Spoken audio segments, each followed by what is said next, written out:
here at Sherri, and I know that you have seen the news, and I'm ready to address it. Our show has not been renewed for another season, and I want to say to y'all, everybody, y'all try not to faint or fall out, because healthcare is expensive, and none of us have it anymore. So y'all. Nobody saw that coming. 1 minute, Sherri Shepherd is on air, smiling like everything is fine. The next, the headlines drop, and her show quietly ends. No dramatic farewell tour, no big on-air send-off announcement, just an article. Suddenly, daytime TV feels unstable again. But here's where it gets interesting. The second Sherri's cancellation hit, Wendy Williams' name started trending. Not because she said much, not because she made a press tour, just because people felt it, like something was shifting. And before we get into what that shift could mean, go ahead and like this video and subscribe if you're into real breakdowns of what's happening behind the headlines, not just the surface story. What makes this moment feel different is not just the cancellation itself, but the timing surrounding it, and how quickly the conversation shifted online without any official explanation from those involved.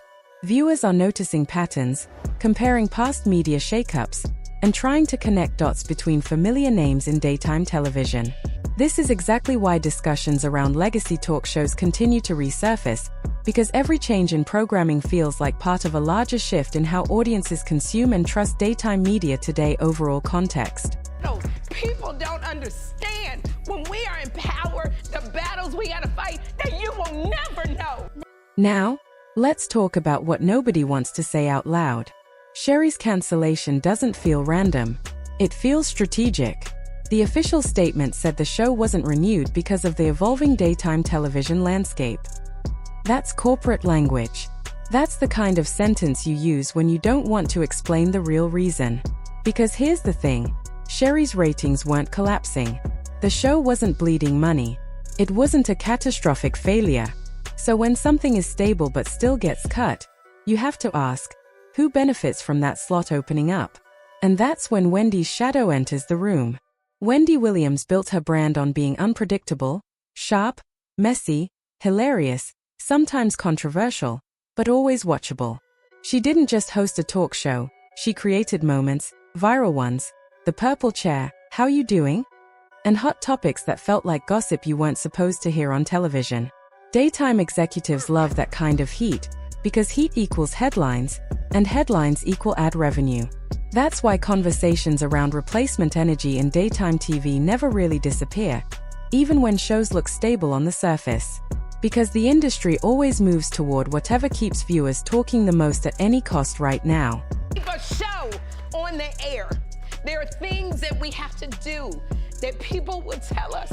If you want to stay on the air, this is what you got to do. And we got to weigh the options.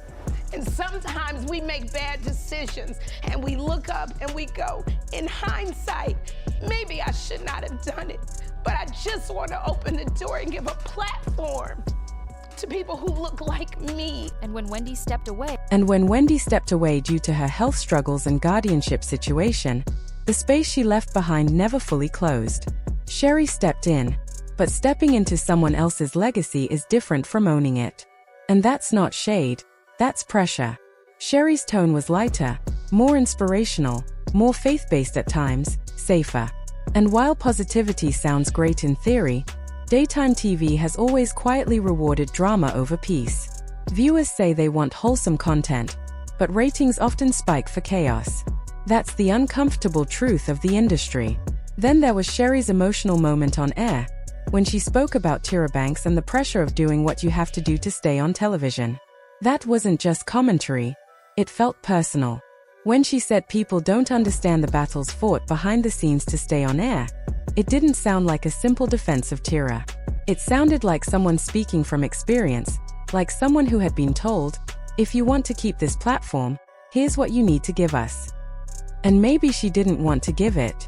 There are whispers that contract negotiations weren't smooth, that Sherri wanted adjustments, fewer taping days, higher pay, and more flexibility to pursue acting projects. That's not outrageous. That's what power looks like when you believe your show is stable.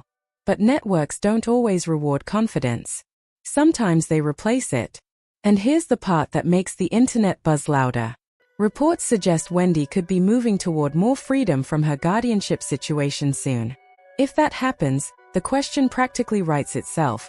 Does daytime TV stay in its current direction, or does it open the door for one of its most unpredictable voices to return in some form? Because in this industry, silence isn't empty. It's often just the pause before the next shift. Cognitively impaired and you're incapacitated. Do I seem that way?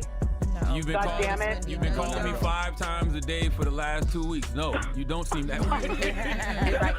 Well, how dare you? Excuse me.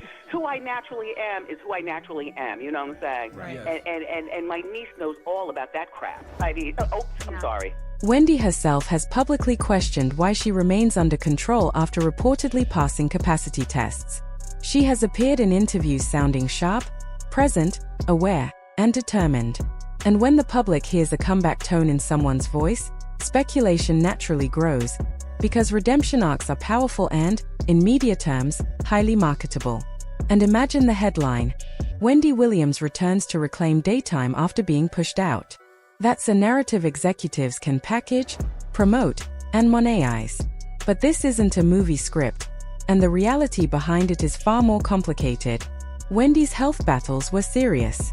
Her struggles with lymphedema, sobriety, financial restrictions, and guardianship arrangements are not abstract talking points. They are real-life challenges that affected her independence and public presence. Any discussion of a return would require structure, oversight, and carefully designed conditions. There are already rumors circulating about possible production accommodations, including controlled staging, medical support, transportation arrangements, wellness monitoring, and contractual safeguards. If even part of that is accurate, it suggests that conversations may already be happening quietly behind the scenes, long before any official announcement is made. Meanwhile, Sherri's exit felt abrupt, and that abruptness is exactly what unsettles audiences. When other talk show hosts step down or transition, there is usually a visible farewell, a structured ending, or at least an on-air acknowledgement. In contrast, Sherri's situation felt more like a sudden industry decision communicated through headlines rather than a moment she fully shaped herself. That lack of closure creates speculation, and speculation creates narrative gaps that audiences rush to fill. Fans also remember the tension from when Sherri originally stepped into Wendy's former time slot. There were already divided opinions about whether anyone could or should replace Wendy Williams in that space. Some viewers embraced Sherri's tone, while others viewed it as a replacement for something irreplaceable. Even years later, that perception still lingers in the background. Now, with Sherri's show ending and Wendy's name resurfacing in public conversations, the situation feels almost symbolic, as if the timeline of daytime television is folding back onto itself. Whether that is coincidence or industry strategy is impossible to confirm, but the optics are hard to ignore. Daytime television is also shrinking. Syndicated talk shows are expensive to produce, local stations are reducing budgets, and streaming platforms are pulling audiences away from traditional formats. In that environment, executives are more likely to consolidate around personalities who guarantee attention. Wendy Williams has always been that kind of figure. She trends without trying. Even her absence generates discussion. In media terms, that kind of visibility is rare currency, but beneath the industry analysis is a more human layer that often gets overlooked. Sherri's departure is not just a programming change.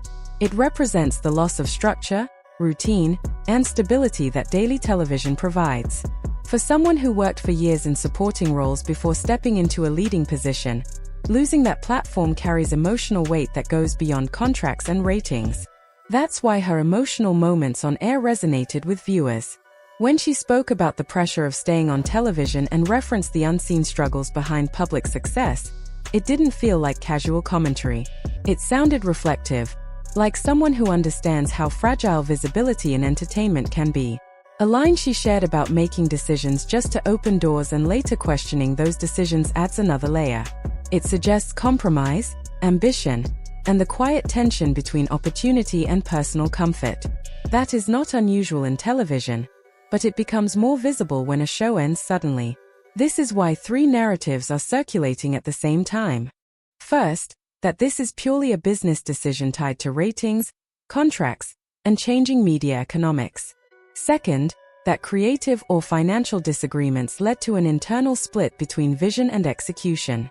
Third, that the timing is part of a larger reshuffling in daytime television that could eventually create space for a high-profile return from a familiar figure. If Wendy Williams were to return, the impact would not only be about nostalgia or ratings, it would be about narrative control. Her story has already been publicly framed as controversial, unpredictable, and at times unstable. A structured, supported comeback would reshape that narrative into something more controlled, more deliberate, and potentially more commercially powerful. But there is also a counterweight to that idea: public sympathy. Over time, audience perception has shifted. Many viewers now see Wendy not just as a bold media personality, but also as someone who has gone through visible personal and health struggles under public scrutiny. Sympathy can evolve into loyalty, and loyalty translates into engagement, which is exactly what networks track closely. At the same time, supporters of Sherri argue that daytime television does not need chaos to succeed. They believe positivity, faith-based messaging, and calm hosting styles deserve space in a landscape often dominated by controversy-driven content. This creates a deeper tension within the industry itself. What actually holds long-term value in daytime television? Stability or volatility? Historically, volatility has driven attention.